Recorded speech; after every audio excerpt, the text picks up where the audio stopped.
just looking at my YouTube feed, and this conversation between Krishan Guru-Murthy and Bassem Youssef popped up.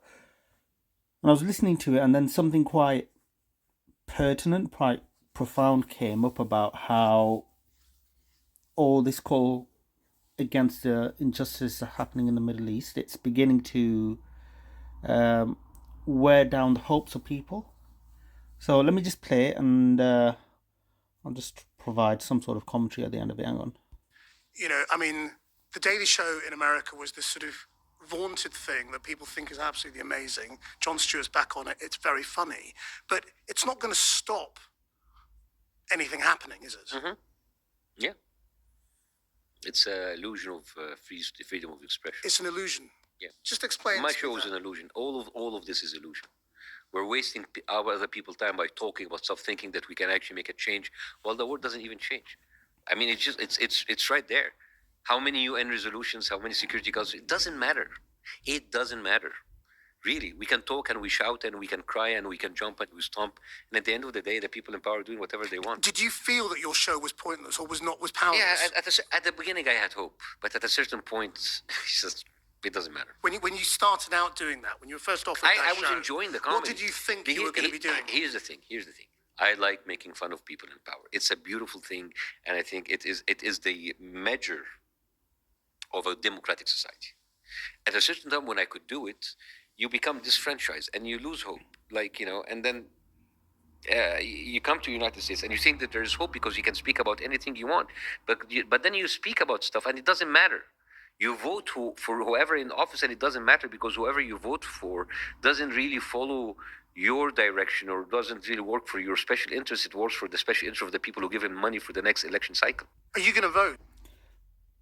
So this is quite an interesting situation a lot of people find themselves in, where for the past 6 months they are protesting, they are complaining to their MPs or politicians in the states, their senators, their representatives, and nothing is changing, and they feel as though that they try as it might, nothing is going to change at all, so why bother? They lose hope. And I also find that a lot of Palestinians is that they're facing a lot of death and destruction, and they're also losing hope, but they persist. And they continue to beseech to their Lord, beseech to God to say that please give us some sort of reprieve. And this sense of losing hope is pretty much, what's the word? I would say systemic, and when you're trying to fight against an injustice. And then I hearken back to a hadith traditions by Nawawi. It's also in Sahih Muslim. I just found out when I looked at this.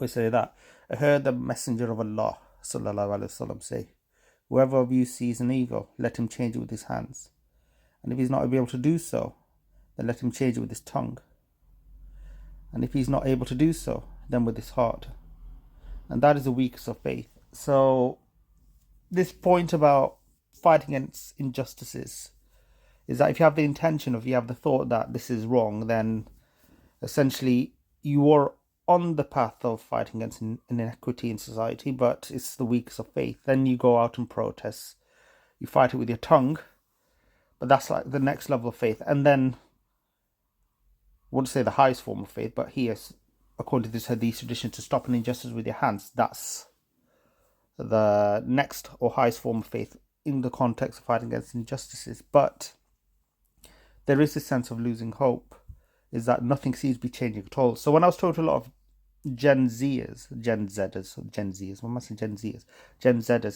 we got to give them a lot of credit because it's through their generation and through their use of social media, they're able to flag up this point. This is a wrong that's happening in the Middle East. So we got to give them a lot of credit. So when talking to them, they also say that, what's the point of going through all this protest? What is the point of complaining? What is the point of logging complaints with our politicians when nothing's going to change at all? So they've got their finger on the pulse, and I think Bassem Youssef captured their complaint very, very well. So I just found it very interesting clip from this interview between these two. So I just thought I'd share this with you guys. Right, bye.